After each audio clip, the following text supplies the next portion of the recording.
بسم اللہ الرحمن الرحیم۔ السلام علیکم۔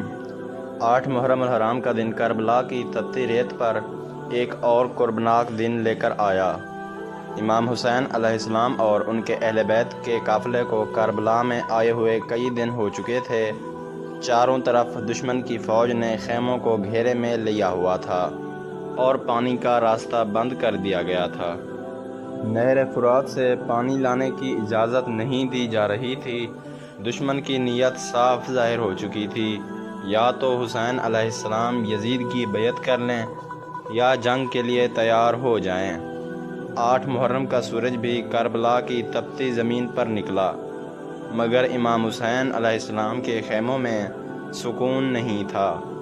بچے پیاس سے نڈھال تھے، خواتین کے چہرے پر زرد پڑ چکے تھے اور جوانوں کی آنکھوں میں ایک عزم تھا۔ لیکن ان سب کے دلوں میں ایک ہی بات تھی، دین بچانا ہے، ظلم کے آگے سر نہیں جھکانا۔ صبح کے وقت امام حسین علیہ السلام نے حضرت عباس علیہ السلام کو بلایا، انہیں پانی لینے کے لیے نہر فرات کی طرف بھیجا۔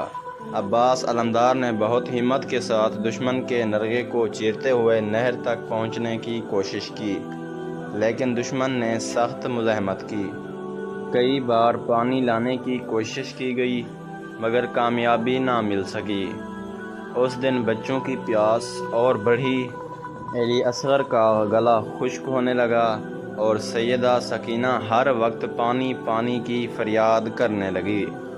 امام حسین علیہ السلام نے اس دن اپنے ساتھیوں کو جمع کیا، ان سے بات کی اور انہیں اختیار دیا کہ اگر وہ چاہیں تو رات کی تاریکی میں چلے جائیں۔ امام نے فرمایا کہ دشمن صرف میرے خون کا پیاسا ہے، تم سب آزاد ہو، لیکن وہ جانثار ساتھی جنہوں نے حق کے لیے قربانی کا فیصلہ کیا تھا، سب امام پر قربان ہونے کو تیار تھے۔ حضرت مسلم بن عقیل کے بیٹے حضرت علی اکبر، حضرت قاسم، حضرت عباس اور دیگر جوانوں نے امام سے وفاداری کا عہد دوبارہ کیا۔ دوسری طرف یزید کے لشکر میں مسلسل اضافہ ہو رہا تھا۔ عمر بن سعد کو سپہ سالار مقرر کیا گیا تھا اور اس نے کربلا کے میدان کو مکمل طور پر گھیر لیا تھا۔ نہر فرات پر پہرا سخت کر دیا گیا تھا تاکہ امام حسین علیہ السلام کا قافلہ پانی نہ پی سکے۔ 8 محرم کو ایک اہم واقعہ یہ بھی ہوا کہ عمر بن سعد نے امام حسین کو آخری بار پیغام بھیجا کہ اگر وہ یزید کی بیعت کر لیں تو سب کچھ معاف کر دیا جائے گا۔ امام حسین نے جواب دیا، ہم ذلت کی زندگی قبول نہیں کر سکتے۔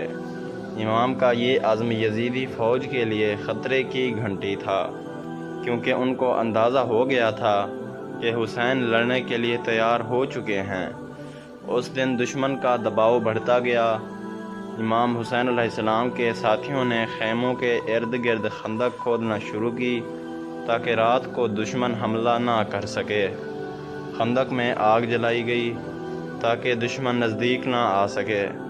دشمن کے جاسوس مسلسل خیموں کے قریب آتے، حالات کا جائزہ لیتے، مگر امام حسین علیہ السلام کے خیمے سے صرف اللہ کا نام اور قرآن کی تلاوت کی آواز آتی۔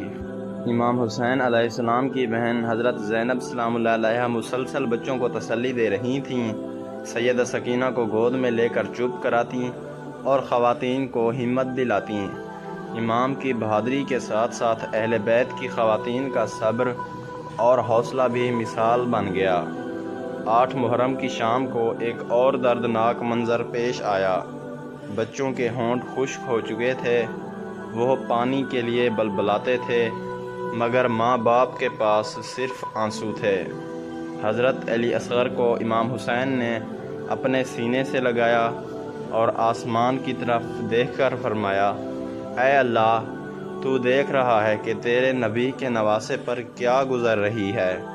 رات کو امام حسین نے ایک بار پھر اپنے خیمے کے دروازے پر پہرا دینے والوں کو ہدایت دی کہ ہوشیار رہیں، کیونکہ دشمن کسی وقت بھی حملہ کر سکتا ہے۔ خیموں میں رات کو عبادت اور دعائیں جاری رہیں اور سب نے اگلے دن کے لیے تیاری شروع کر دی۔ یہ رات یعنی 8 محرم کی رات اہل بیت کے لیے ایک طرح سے آخری رات تھی، جس میں انہیں کچھ وقت عبادت، بچوں کے ساتھ محبت اور اپنے خونی رشتوں کے ساتھ گفتگو کا موقع ملا۔ امام نے اپنے اہل بیت کو صبر کی تلقین کی اور فرمایا کہ کل کا دن بہت سخت ہوگا، مگر یہ قربانی دین کی بقا کے لیے ہوگی۔ 8 محرم کو ہی حضرت عباس نے امام سے اجازت لی کہ اگر اجازت دیں تو حملہ کریں، مگر امام نے فرمایا، عباس ابھی وقت نہیں آیا، صبر کرو، وقت آنے والا ہے۔ یزید کے لشکر میں شام سے اور بھی کمک پہنچی۔ اب یہ ہزاروں کی تعداد میں فوجی موجود تھے جن کا مقصد صرف ایک تھا، امام حسین کو سرنگوں کرنا، مگر وہ یہ نہیں جانتے تھے کہ جن کے دل میں ایمان ہوتا ہے وہ تعداد سے نہیں ڈرتے۔ آخر کار 8 محرم کی رات مکمل ہوئی۔ خیموں میں سکینہ سوئی نہ تھی، علی اصغر کی سانسیں سست تھیں، خواتین کی آنکھوں سے نیند روٹ چکی تھی اور جوانوں نے اپنی تلواریں صاف کر لی تھیں۔ امام حسین کے خیمے میں قرآن کی تلاوت جاری تھی اور ان کی آنکھیں اشکبار تھیں۔ یہ دن 8 محرم ظاہری طور پر جنگ سے پہلے کا دن تھا، مگر حقیقت میں یہ وہ دن تھا جب اہل بیت کی سب سے بڑی آزمائش شروع ہو چکی تھی۔ پانی بند تھا، دشمن کا نرغہ سخت ہو چکا تھا اور قربانی کا وقت قریب آ رہا تھا۔ 9 محرم کی ویڈیو انشاءاللہ تعالی کل اپلوڈ ہو جائے گی۔